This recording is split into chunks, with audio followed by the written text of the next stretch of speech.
Hi friends, welcome to our channel. ఈరోజు ఈ వీడియోలో బీఈడీ ఎంట్రన్స్ ఎగ్జామ్కి ఉండే ఎలిజిబిలిటీ క్రైటీరియా గురించి తెలుసుకుందాం. ఈ ఎడ్సెట్ ఎంట్రన్స్ ఎగ్జామ్ రాయాలంటే డిగ్రీ క్వాలిఫై అవ్వాలి. పీజీ కంప్లీట్ చేసిన వాళ్ళు కూడా అప్లై చేసుకోవచ్చు. మీరు డిగ్రీలో BA, BCom, BSc, BBA, BBM ఏ గ్రూప్ అయినా అప్లై చేసుకోవచ్చు. మీకు డిగ్రీలో 50% పాస్ పర్సెంటేజ్ ఉంటే సరిపోతుంది. ఇక బీటెక్ చేసిన వాళ్ళు కూడా దీనికి ఎలిజిబుల్ అండి. బీటెక్ చేసిన వాళ్ళు కూడా ఈ బీఈడీ అనేది చేసుకోవచ్చు. వాళ్ళకు కూడా మినిమం 50% పాస్ పర్సెంటేజ్ ఉంటే సరిపోతుంది.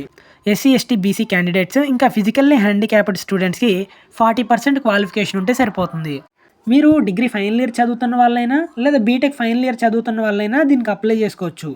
దీనికి ఎవరెవరు ఎలిజిబుల్ కాదు అని చూసినట్లయితే ఎంబీబీఎస్ చదువుతున్న వాళ్ళు, అగ్రికల్చరల్ ఇంజనీరింగ్ చదువుతున్న వాళ్ళు, హోటల్ మేనేజ్మెంట్, బీఫామ్, ఎల్ఎల్బి లాంటివి చదివే వాళ్ళు ఎలిజిబుల్ కాదు. దీంట్లో సబ్జెక్ట్ని మెథడాలజీ అంటారు.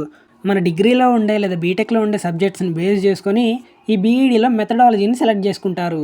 దీంట్లో ఎలా ఉంటాయి ఏంటి అనేది చూసినట్టయితే, మ్యాథ్స్ సబ్జెక్ట్ తీసుకోవాలంటే డిగ్రీ మరియు బీటెక్లో మ్యాథ్స్ సబ్జెక్ట్ అనేది వన్ ఆఫ్ ద సబ్జెక్ట్ అయి ఉండాలి.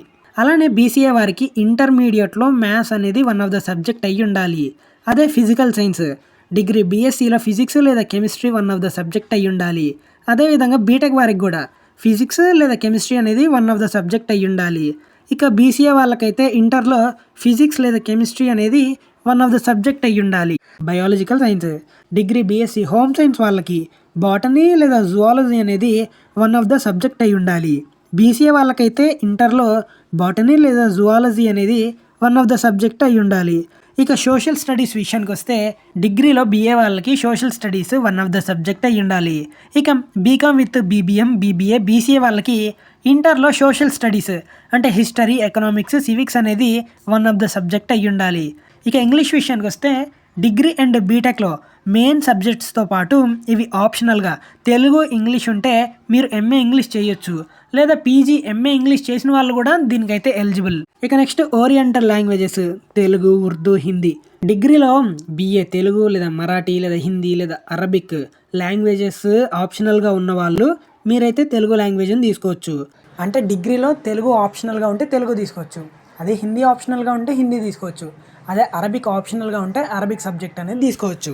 ఇలా ఉంటాయండి సబ్జెక్ట్స్ అనేవి. మరి ఈ బీఈడీ కోర్సు చేయాలి అనుకునే వారికి ఏజ్ లిమిట్ ఎంత ఉండాలి ఏంటి అనేది చూసినట్టయితే 19 ఇయర్స్ దాటితే చాలు.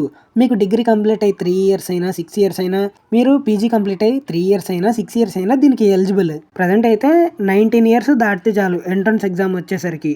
ఇక ఏజ్ లిమిట్ అంటూ అంత లేదు. సో చివరిగా ఇదండి వీడియో అనేది. ఈ వీడియో మీకు ఇన్ఫర్మేటివ్గా ఉంటే మీ ఫ్రెండ్స్ కూడా షేర్ చేయండి, యూజ్ అవుతుంది.